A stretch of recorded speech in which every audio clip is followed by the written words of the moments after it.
नमस्कार, स्वागत आप सभी का YouTube channel knowledge TV Haryana. आज 1 अगस्त शुक्रवार सभी हरियाणा वासियों के लिए 9 बड़ी खबरें, योजना, घोषणा, आदेश, मौसम सभी की जानकारी। सुबह 8 बजे तक क्या है पूरी अपडेट, आइए देखते हैं। हरियाणा की सबसे तेज़ सबसे सटीक जानकारी के लिए चैनल को सब्सक्राइब जरूर कर लें। तो चलिए देखते हैं हरियाणा आज 1 अगस्त 9 बड़ी खबरें, घोषणा, ऐलान। हरियाणा में सबसे पहले मौसम अपडेट देख लेते हैं। हरियाणा में आज 1 अगस्त मौसम खराब रहने की संभावना है।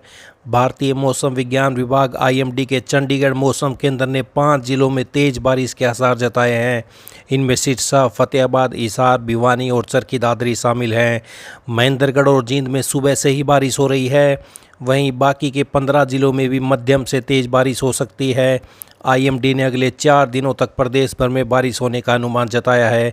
चौधरी चरण सिंह हरियाणा कृषि विश्वविद्यालय हिसार के कृषि मौसम विज्ञान विभागाध्यक्ष डॉक्टर मदन खीचड़ के मुताबिक प्रदेश में 5 अगस्त तक मानसून एक्टिव रहेगा। हरियाणा में अब तक सामान्य से 20% ज़्यादा बारिश दर्ज की जा चुकी है। तो बड़ी अपडेट आई, अगली बड़ी घोषणा देखते हैं। मुख्यमंत्री श्री नायब सैनी ने राजस्व एवं आपदा प्रबंधन विभाग की नई आधिकारिक वेबसाइट revenuehariana.gov.in को लॉन्च किया है। उन्होंने कहा कि नई वेबसाइट के साथ ही राजस्व सेवाएं एक ही मंच पर उपलब्ध होंगी, जिससे नागरिकों को राजस्व कार्यालयों में बार बार चक्कर नहीं काटने पड़ेंगे। इन नई वेबसाइट के जरिए अब इस विभाग की सभी 26 सेवाएं एक ही प्लेटफॉर्म पर किसानों और आम लोगों को मिल सकेंगी।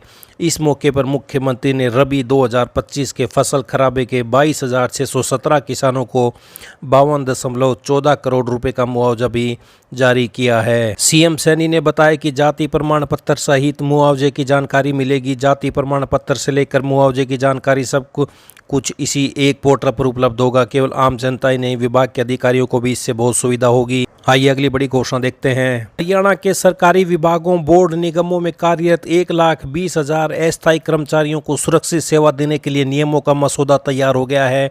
मुख्यमंत्री नायब सैनी की अध्यक्षता में शुक्रवार आज होने वाली बैठक में नियमों को मंजूरी के लिए रखा जा सकता है। मुख्यमंत्री के मुख्य प्रधान सचिव ने मुख्य सचिव कार्यालय के अधिकारियों के साथ मिलकर इन नियमों का मसौदा तैयार किया है। मुख्यमंत्री नायब सैनी ने पिछले साल 1,20,000 अस्थायी कर्मचारियों को सेवानिवृत्त सर्विस की गारंटी देने के लिए कानून बनाया था। यह कानून 15 अगस्त 2024 से लागू हो गया था, मगर अधिकतर विभागों, बोर्ड, निगमों और अन्य संस्थाओं ने इसे पूरी तरह लागू नहीं किया। इसलिए अस्थायी कर्मचारी लगातार मांग कर रहे थे कि नियम जारी किए जाएं। भारतीय मजदूर संघ ने भी आग्रह किया था कि नियम जारी किए जाएं। तो हरियाणा के 1,20,000 अस्थायी कर्मचारियों को सुरक्षित सेवा देने के लिए नियमों को मिल सकती है मंजूरी। मुख्यमंत्री नायब सैनी की अध्यक्षता में मंत्रिमंडल की बैठक में रखे जा सकते हैं नियम। तो ये बड़ी खुशखबरी सभी के लिए। आइए अगली बड़ी घोषणा देखते हैं। हरियाणा कर्मचारी चयन आयोग अब ग्रुप डी की सरकारी नौकरियों के लिए सीटी का आयोजन कराने की तैयारी में जुट गया है। आयोग की कोशिश अगले 1 महीने में यह परीक्षा करा लेने की है। ग्रुप सी की सरकारी नौकरियों के लिए आयोजित सामान्य पात्रता परीक्षा में 13,48,000 अभ्यर्थियों में से 12,25,000 अभ्यर्थी शामिल हुए थे। तो 1 महीने में ग्रुप डी की भर्तियों के लिए सीटी की कोशिश जारी है। तो ये बड़ी अपडेट आई, अगली बड़ी घोषणा देखते हैं। केंद्र जल्द ही पीएम इंटर्नशिप स्कीम के लिए रजिस्ट्रेशन प्रक्रिया शुरू करने जा रही है। रजिस्ट्रेशन 1 अगस्त से शुरू हो सकते हैं। इस योजना का लक्ष्य अगले 5 सालों में देश के 1 करोड़ युवाओं को देश की टॉप 500 कंपनियों में इंटर्नशिप का अवसर देना है। इस इंटर्नशिप की अवधि 1 साल की होगी। यह स्कीम युवाओं को 21 विभिन्न सेक्टरों में इंटर्नशिप करने का मौका देती है। इस योजना के तहत कंपनियों का रजिस्ट्रेशन पहले ही हो चुका है। अब उम्मीदवार रजिस्ट्रेशन के समय अब अपने पसंद के अनुसार 5 कंपनियों का चयन करना होगा। आवेदन करते समय आधार कार्ड, शैक्षणिक प्रमाण पत्र जैसे दस्तावेज जरूरी होंगे। नौकरी मिलना कंपनी की नीति और इंटर्न के प्रदर्शन पर निर्भर करेगा। तो ऑनलाइन ऑफिशियल वेबसाइट पर आवेदन कर सकते हैं। तो स्टाइपेंड भी मिलेगा। इस योजना के तहत हर इंटर्न को 5,000 रुपये मासिक स्टाइपेंड मिलेगा। इसमें से 500 रुपये कंपनी देगी और 45 रुपये सरकार डायरेक्ट बेनिफिट ट्रांसफर के जरिए सीधे इंटर्न के बैंक अकाउंट में भेजेगी।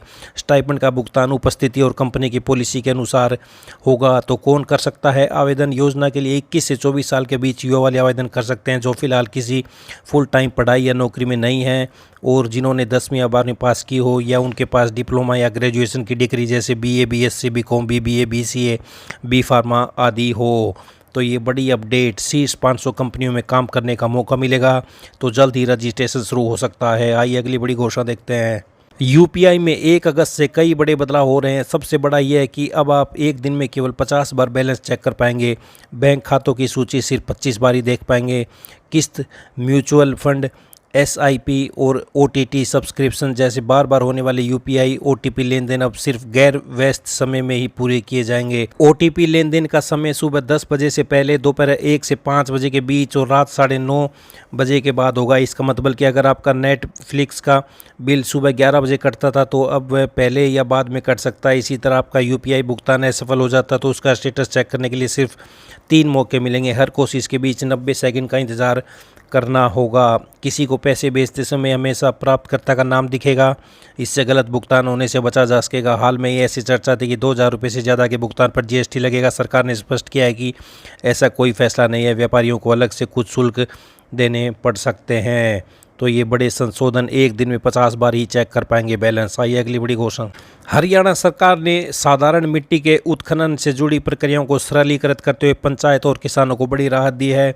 अब ग्राम पंचायतों को साधारण मिट्टी के उत्खनन से प्राप्त रॉयल्टी का 50% हिस्सा सीधे उनके खाते में जमा किया जाएगा, जिससे वे गाँव में विकास कार्य करवा सकेंगे। साथ ही सरकार ने निर्णय लिया है कि जोड़ या तालाबों के निर्माण के लिए निकाली गई मिट्टी के निपटान की प्रक्रिया को भी विभागीय पोर्टल पर सरल बनाया जाएगा। किसानों को भी राहत देते हुए अब उन्हें मिट्टी भरत कार्य के लिए एनओसी पोर्टल से अनुमति मिल सकेगी और 200 रुपये की परमिट फीस समाप्त कर दी गई है। खास बात यह है कि अब 450 घन मीटर तक साधारण मिट्टी उत्खनन की अनुमति ऑनलाइन मिलेगी।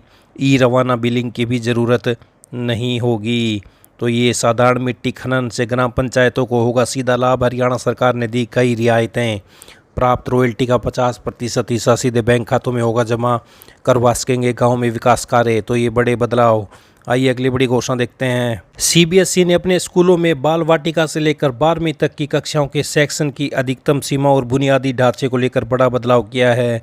बोर्ड ने नई अधिसूचना जारी करते हुए कहा कि अब स्कूलों को उनके भवन के न्यूनतम कारपेट एरिया के आधार पर अधिक सेक्शन खोलने की अनुमति दी जाएगी, जिससे ज़मीन की कमी से जूझ रहे शहरी और घनी आबादी वाले इलाकों में स्कूलों को राहत मिलेगी। सीबीएसई अधिकारियों के अनुसार उन्हें लगातार यह फीडबैक मिल रहा था कि कई स्कूलों में पर्याप्त ज़मीन तो है, लेकिन पुराने नियमों के चलते हुए नए सेक्शन शुरू नहीं कर पा रहे थे। इससे छात्रों को प्रवेश के लिए दूर दराज के स्कूलों में जाना पड़ता था।